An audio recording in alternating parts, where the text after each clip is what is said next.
I tried. I really tried to move on. But I just like the way it feels. This is my iPhone 13 mini review.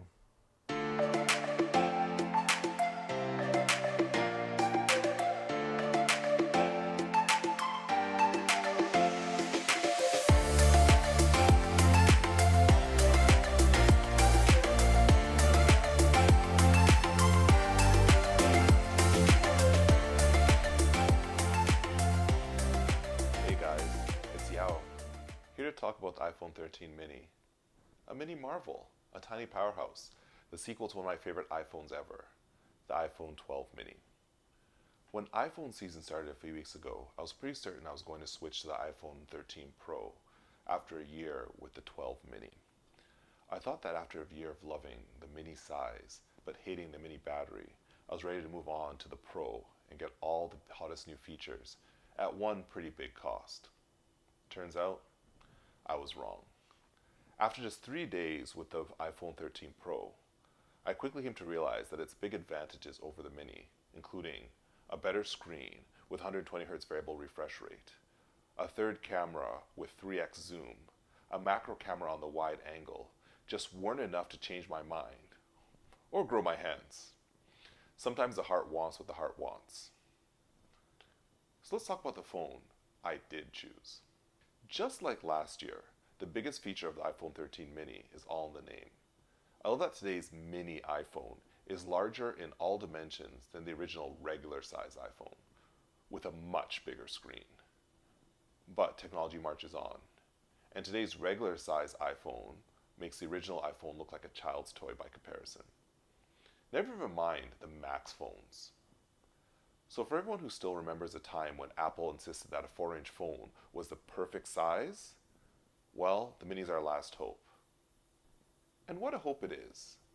Apple took a great formula from last year, small form factor, beautiful screen, excellent camera, and made it even better. The size and shape of the mini are just about the same as last year, with two small changes that make a pretty big difference. The phone is ever so slightly thicker and heavier to make room for a bigger battery. More on that later. And the camera bump is ever so slightly larger, with the cameras arranged diagonally instead of stacked on top of each other. Why don't we tackle why right now? Apple's approach to their phones seems to be to take the expensive new tech and put it into their Pro phones. And then, as technology marches forward and prices come down, move these components into their regular phones. Well, this year, technology skipped marching and went for a sprint in the camera module. Last year, only the iPhone 12 Pro Max had a camera module with sensor shift optical stabilization. Say that 10 times fast. This allowed the sensor to shift to account for handshake, allowing for high-level image stabilization and better low-light performance. That sensor was also considerably larger than the sensors in all the other iPhone cameras. This year's iPhone 13 mini has that same sensor shift optical stabilization and an even larger sensor, giving the smallest new iPhone in their lineup imaging capabilities even better than last year's flagship. Not too shabby. To make room for this huge sensor, Apple had to arrange the cameras diagonally, which also helps to make the phone look new and shiny for those who care. Win-win.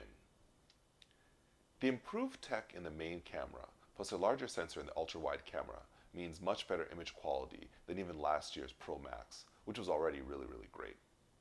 Where you see the most benefit of this new tech is in low light situations, where the phone doesn't need to go into night mode nearly as often to get clear, sharp pictures with good color and really good detail.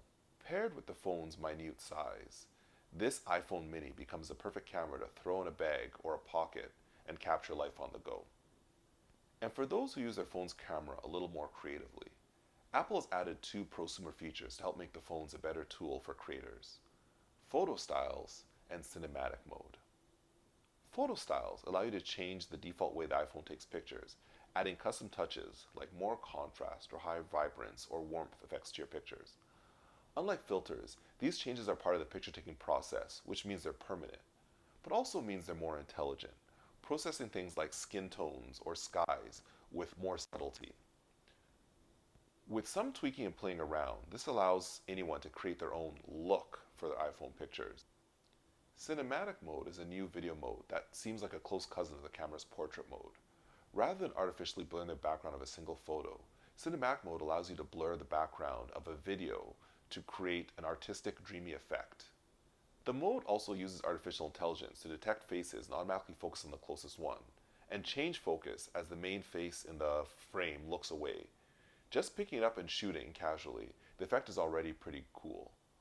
And with just a little bit of effort and creativity, the results can be stunning. And just like portrait mode for photos, the blur effect can be changed after the fact in the Photos app or Apple's video editing apps. It isn't always perfect, it doesn't always look quite right, but the power to change things like where you're focusing after shooting levels up this feature considerably. Because it's so computationally intensive and rendered in real time, the videos are locked to 1080p 30 frames per second.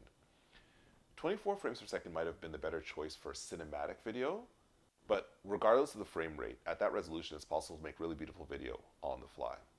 The camera features are a major win year over year for the Mini, but for my money, they're the second most important change Apple made.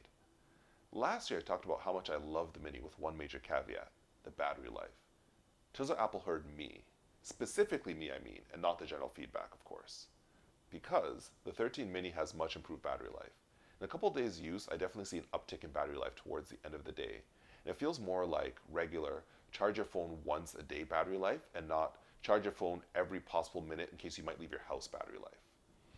And if Apple's fixed this issue, this phone is an unequivocal win.